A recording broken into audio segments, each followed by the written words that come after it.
Camp Winnie.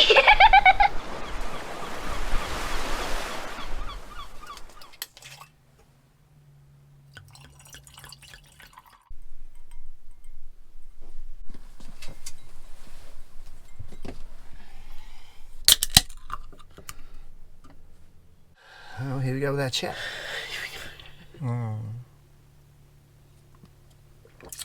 Long time coming.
God, that all ended quickly. Yeah, it did, didn't it?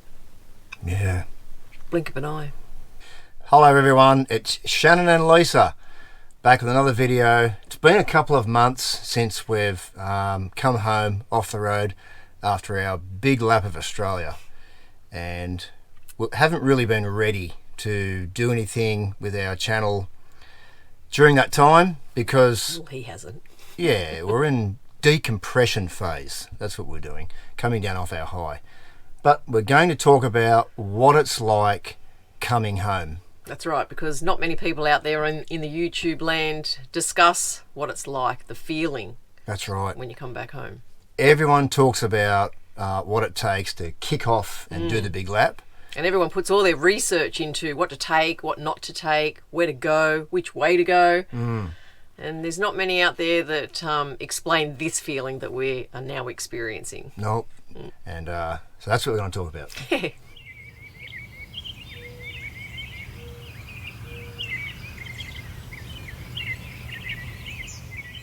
So going off grid is one thing. Staying off grid is another story. And it's like it's almost impossible. Like I said, everyone's talking about going out on the big trip, but no one talks about how hard it is to actually stay out there indefinitely for many and varying reasons, financial, or they've got kids that are coming of age, which is certainly our case. When your trip eventually ends, your balloon does deflate. You come back down off your cloud nine, where you're expected to jump back on the rat wheel, that same wheel you boastfully left a year prior. And let me tell you, the feeling ain't pretty.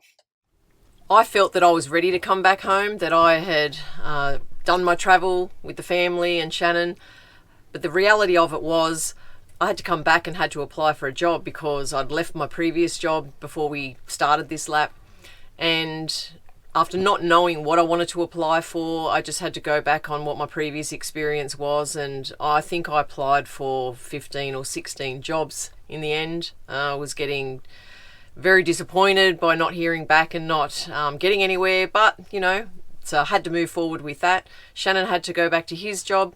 We had to enroll the kids back to school, and then we had to move all our things back into our house. Yeah. I must say I felt pretty flat. I know deep down doing another lap of Australia, like the big lap, all four of us as a family, is never going to happen. The big epic laps are all over for us, so far as a big family adventure is concerned. Our kids kept telling me, Dad, just be thankful that it happened, instead of, Dad, it never happened. And I absolutely get where they're coming from. Especially Jess, she's getting older in her teen years, and she wants that little bit of independence and not being cooped up in the van with us and a little sister. She wanted that teenage life experience that her friends were experiencing back home. So we could understand where the kids were coming from. Chloe in particular was really missing her friends and school. So we knew that we had to come back for them to, move on with their little lives, didn't we? And I get that. And I'm grateful, forever grateful, that we had 2 laps of Australia. They just went so quick.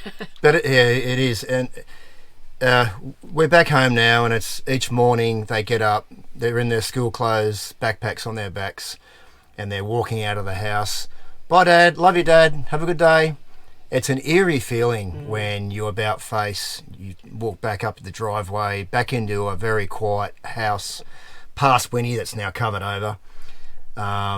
It's a very, very eerie feeling indeed.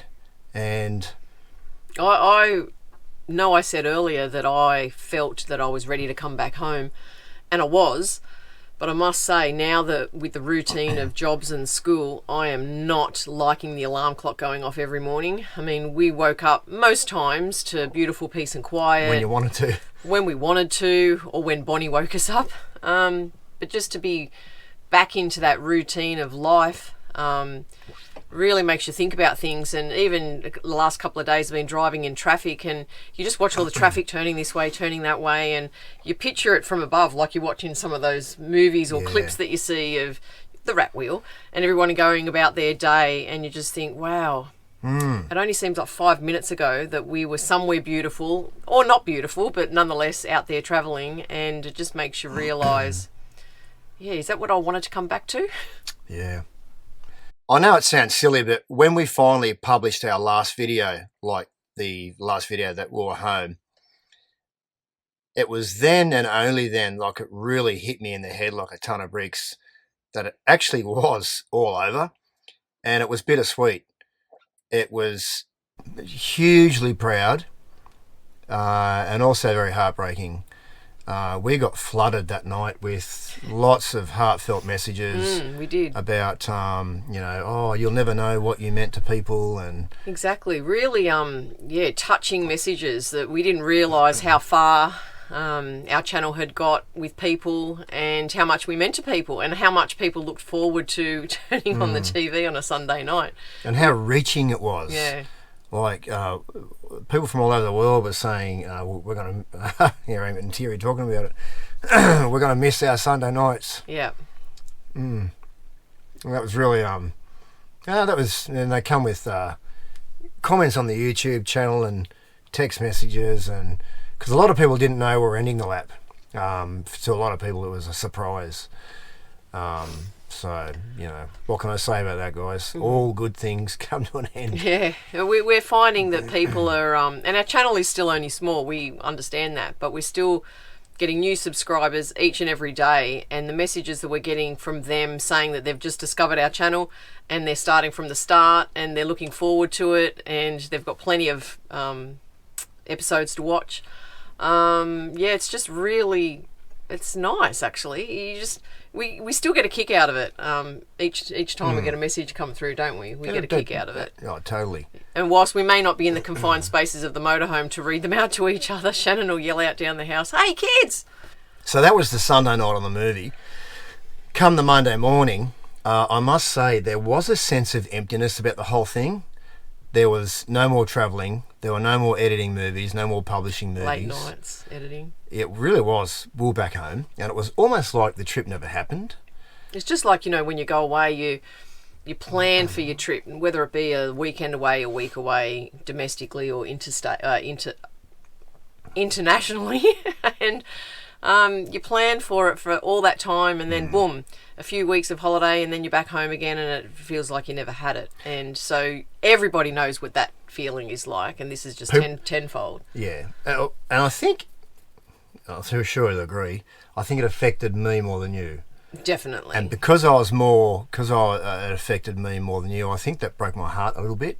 That it didn't bother me as much as you. Yeah, and the kids more so. They were happy to go back to school, and they basically hit the ground running and couldn't wait to get back to school. School clothes, backpacks. Yeah. Bye, Dad. Love you, Dad. Have a good day. And it was people that have done the lap and then gone back to social norms. You know, right? You know what you know. They understand where we are. Like we come back and whilst we were excited to catch up with friends and family, we wanted to explain everything and talk about our travels and what we saw and what we didn't see. And people want to know. And people want to know, and so they're intrigued by it and ask lots of questions. And then there's other family and friends that don't ask anything, and we sort of think, they're not interested. But it's not that they're not interested. It's just that they don't know, and it just feels like, we were only, maybe to them it feels like we were just gone for a week or a month. Or just some holiday. Yeah, or just some holiday. But we're actually gone for a year. So to us, it's a massive part of our life, especially the kids. See, we travelled the entire country and we pushed through some of the best and some of the most difficult times of our life. I'm not just talking about the terrain. I'm talking about some of the very conversations at this very table. So we experienced some of the best and some of the toughest parts of our family life with our kids. And then to come home to normalcy, it really was cue the crickets, because you are expected just to sort of jump back into society. Pick up where you last left off. Yeah, it is hard. But he misses, the cooking outside and the campfires, and I'm trying to encourage him to cook outside in the campfire in the backyard, but he tells me it's not got the quite same effect. And what I mean back into society, as a dad, you've been chief of your tribe, right, for a year or 2 years if you count both laps. So when you return home, it really is a matter of, hey, buddy, it's time to hand your kids back over to the school system, back over to society, families, friends, their grandparents. And you lose a little bit of that purposeness. I think he was even missing the closeness that we have in this motorhome, with us all just being in this one big room. I know the girls were more than excited to have their own rooms back in their own space, and whilst we get that, I felt the same with being able to go out and about on my own without Shannon or the kids. Finally some time to myself. But I know that Shannon in particular misses that closeness of the motorhome and us all being together. And I believe I know what the phenomena is. We've lost our connection to our primitive ties. All of the campfires, the river swims, cooking outside, the wind, the ocean, outside at night just gazing up at the stars. Mozzies. Yeah. Flies. The ants. Meeting strangers, the village community that we shared with strangers each and every single day out there is all but gone.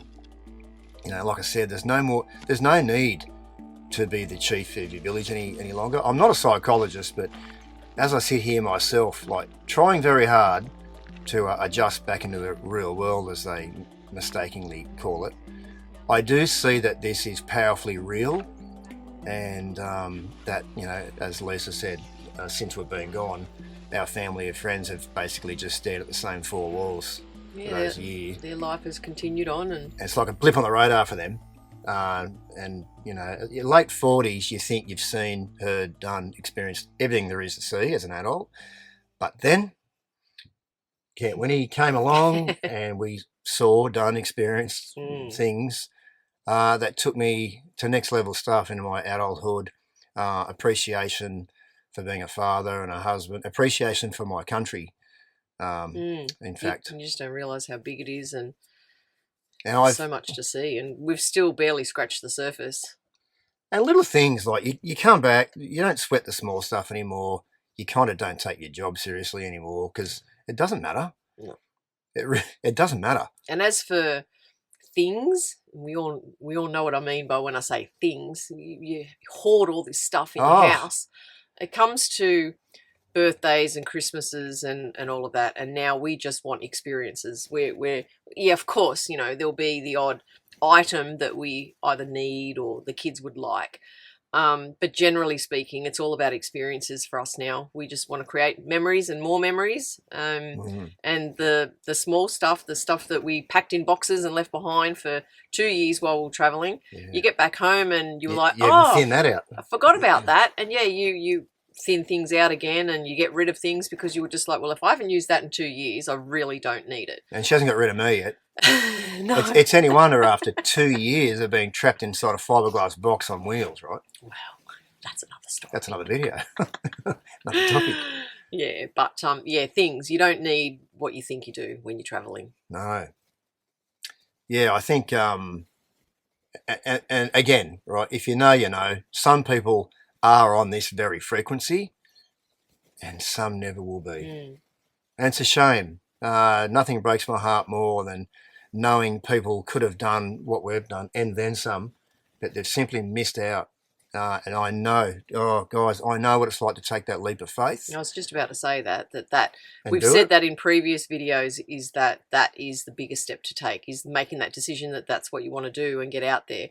We know that that's the biggest step you'll ever take. But Lisa is a very, very conservative person, but you resigned from your job of 18 years to do that too. I did. So, you know, the big call. It was, and for me to come home, you know, I'm in my 50s now, for me to come back unemployed, jobless, and have to go and find another job was very scary for me, because I've always been the person, like Shannon says, that plans things. I'm organised. I'm not freaky with, you know, being anal with having to have the things all lined up, but I've never been one to not know where I'm heading or not know what I'm doing. So for me, it was a big thing to come back and not have a job, and it made me feel very nervous. Whilst I was looking forward to coming back home and I felt I'd had enough of travel, that was the one thing that I was a bit afraid of, because I really didn't know what I wanted to do. And then when we first did get back home, I didn't really want to go and get a job. I just wanted to, I don't know, stay home and potter around and look forward to the kids coming home. But I guess that couldn't stay. I couldn't do that for very long, because obviously you need money. Money makes the world go round. So it was a scary time for me, because it was the unknown, and we all get a bit nervous about the unknown. But you did it. I did. However, I'm still very keen to get back out there and do weekend trips and school holiday trips, and I've hit Shannon with it last weekend that I've got some plans for Christmas where I want to spend the Christmas holidays. And it was very exciting to even hear the excitement in your voice. I won't share it with you all yet, because we have to tee a few things up first. But we're looking forward to it. And that's just one of many trips. Something we haven't done. Yeah, something we haven't done before. It does involve with catching up with some people as well. And, you know, we want to plan other little trips as well. So in conclusion, what I think is, once you've done it, there is actually no going back. You can't. You can't go back from doing the Lap of Oz. It's not something that I ever thought that I would do and shelve. And I thought when I got back from lap 1, I thought, there's something missing. There's a big chunk of my heart that's missing, and my kids were still young enough to go again. And I have absolutely no regrets about lap 2. And I bumped into a guy at the Elvis Festival, actually, that we knew. And he's in a big bus from Victoria, and he travels ad hoc. And he said, I could live on the road permanently without any hesitation whatsoever. But his wife couldn't. No. So they compromise, and they do 6 months of the year. Yeah. I could see myself doing something like that when the kids are older. Yeah, in this. Yeah. What's wrong with this? In this, certainly going north for the winter, because I must admit, being back home and in these long clothes isn't pleasant. Not when you've been chasing the sun for 2 years. We come across cold nights and rainy weather and that sort of thing, but generally speaking, not cold. Thankfully, every time I crack the door open of Winnie and walk in, I'm instantly overwhelmed with all the memories. The smells, the feel, the colours, looking at where my daughters slept of the night, looking at our bunk room, our loft, looking at our kitchen where we cooked, where we ate, where we slept, where we had conversations. It's home. Where we watched movies. It's home for us when we come in here. We feel very at ease, very comfortable. Yeah, it is home. It's your second home. With less cleaning, less housework. you can't sell that. No. How do you put that up for sale? All your memories, and you can sell your home and move house. But that's different. You got to sell one house to buy another one because they're worth $1 million. But deep down in my heart, there's no reason why I'd sell Winnie. And Chloe cried at the dinner table several weeks ago. Shannon had a brief thought of, well, maybe Chloe, what would you do if we sold it?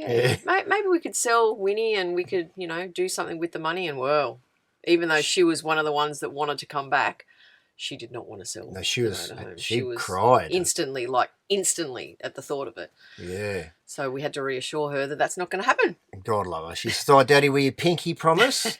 Pinky promise you won't sell Winnie." So I pinky promised her. He's got to stick to that promise now. Yeah. Winnie will just keep getting better. I'll just keep making improvements. But anyway, that's it, guys. There you have it. We don't really have the answer to how to make it. There is no end. That's the answer. Yeah. There's no answer on how do you settle back into normal life when you get back home. We're just sharing our experience with what we felt and what our emotions were like once we got home. Yeah. Look, at least I understand it all now. It is what it is, and but at the very least, we're home. Yes. But there's so many things I want to talk about. I want to talk about our experiences, where we went, how we did it, and I really want to make those into videos. And they're all on their way. They're all in the making. So, but anyway, until then. Until then. Love you. See you later. See ya.